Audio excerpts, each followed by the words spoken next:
From Upper Michigan Source, this is Friday Night Fever on demand for January 5th. I'm Mike Ludlum. One of the better girls basketball games last night took place down in Delta County as Gladstone met Escanaba. There are the Eskimos and there are the Braves. We're in the Eskimos gym. First quarter, Megan Crow, Andy Ballinger knocks that one down. We're tied at 9. Now it's Crow doing the work on the boards. A rebound? No. Padding or offensive rebounding statistics as a freshman? I am impressed. Gladstone's up 2. For the Eskimos, Cassidy Standard, 1 dribble and the pull-up. Nicely done. Escanaba within 4. The Braves have something to do about that. Maddie Algren pulls up for 3. And the Gladstone Braves win this one by the count of 55-49. To the numbers, Negaunee at 4 in double figures and defeated Manistee 66-22. Elsewhere, Barker Harris a full dozen better than Kearney Nato, 51-39. Julianne Wickman had 20 for North Dickinson in the 55-34 victory over North Central. Kingsford 72, Iron Mountain 56. West Iron County wins the Battle of Iron County 52-34 Downing Forest Park. Watersmeet had 24 points from Bethany Baldwin, but Baraga went home with the win, 35-32. Chassell cruised past Bessemer, 67-22. Elsewhere, it was Mellon, the Granite Diggers, dug deep enough to beat Ironwood, 72-68. Jeffers, 7 better than Ontonagon, 46-39. Houghton cruises past Lakeland and Hubble, 70-20. Rudyard and Newberry was postponed. We think Sheboygan and Sault Ste. Marie were postponed. Engadine and Pickford definitely did not play. Superior Central defeated Rapid River 60-31. And on the Wisconsin side of the border, it was Florence 53 and Leona Wabeno 40. To the boys, Big Bay Denok in Munising to take on the Mustangs, and here comes Alec Blank. He's looking for Jesse Matson, puts it up off the window and good. For the Black Bears, Kellen Till to Nolan Reardon. Back to Kellen for 3. Very nicely done. Back the other way for the Orange and Black. Blank to Jesse Matson. He finds Cade Contreras for the easy 2. Contreras had 22. Eli Werner, pass intercepted. Till will take it the distance. Lays it up and in. But Munising was large and in charge from start to finish. Anthony Matson to Josh Hootery for 2. And Munising won this one rather big by the count of 89-16. Meanwhile, Gladstone entertaining the Gwinn Model Towners. Second quarter, Gwinn down by 16.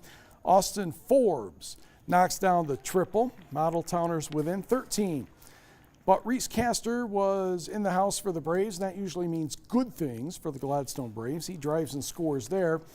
Gladstone up 18. Next possession, Jared Ness gets the room service steal ahead to Castor, and the Braves are up 20.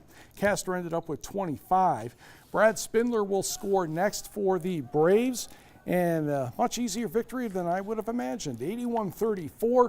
Tucker Taylor at 16 for the Model Towners. Jazzing away with the pep band. I think you can do that in Ishpeming. Sure you can. Hematites hosting Manistee. Jaden Tucker gets a step on his man, lays it up and in, and the Hematites get on the board first. Short time later, Hart Holmgren's long arms get the steal, and look out below. And everybody in Ishpeming was happy. 4-0, timeout Manistee. Canton Lazan says, no, I'm not going against the big trees anymore. Mark Block hits 1-4-3, and the Emeralds are in business. Perimeter passing next for Ishpeming leads to Dondre Yohe to Darius Yohe for the jam. And it's a cruising night for the Hematites. They go on to win 77-41.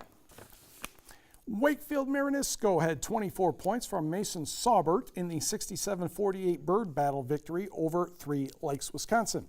Cedarville, 6 better than the Phoenix of Flint International, 61-55. On the Wisconsin side, Crivets defeated Florence 69-41. College basketball on the community college side, Gogebic over Sisseton 95-86. Lances Bailey Froberg 36 points and 10 rebounds.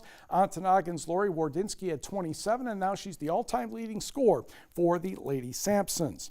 Also, Bay falls to Silver Lake 70-56. Norway's Jordan Kramer had 25 for the Lady Norse. Men's contest now between these two schools. And Dre Tumanen will get the ball over to Tyler Willett. The Escanaba grad puts that in. 26-24 Norse in the first half. Then Bay trying to pass the ball around the perimeter. A little bit of difficulty until the ball reaches the hand of Marquette's Garrett Finkbeiner, and that's good for 3. To the second half, Tumanen is on the baseline against a taller defender, and Dre says, yeah, I'll shoot over you anyway. He had 14, Norse up 43-36. Kick out to Alfonso Fields. He's good for 3. He led all scores with 18, the Norse up 5.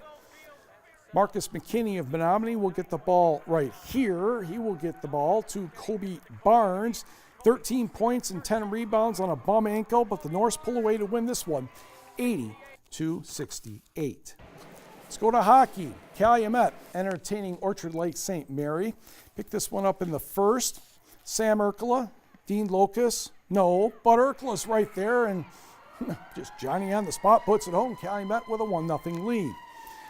Still in numero uno, Bryce Callan will flick the shot home, and that ties the game at 1. To the second period, the Eaglets' Nick Cloud streaking in. His wrist shot is stopped, but the rebound goes right to Ryan Tucker. 2-1 Orchard Lake. They get the victory by the count of 5-3. Hop in the car. Let's go to the Houghton County Arena for the Hancock Bulldogs and the Novi Wildcats. Third period action. The Bulldogs have been having fun, especially when Teddy Randell says, no, you didn't make the save. I'm getting the goal. And he gets it from the other side to make it 6-1. Mr. Alex Nordstrom's name has to get mentioned sooner or later. And the next thing you know, Peter Anderson to Colton Solani, and it's 7-1 Hancock. One more time for the Bulldogs. Oh, sure, plenty of time in the game. Austin Solani to Mr. Randell again. That's 8-1 Hancock, and they go on to take this one by the count of 9-1. Hancock faces Orchard Lake St. Mary tomorrow at 1 o'clock. On the board, this score's a little deceiving. Brighton beat Houghton 5-1, but the Bulldogs scored an empty net goal and then another goal with 3 seconds left in the game, so kind of a deceiving on the score. Did not hear from Sault Ste. Marie and Saginaw Swan Valley.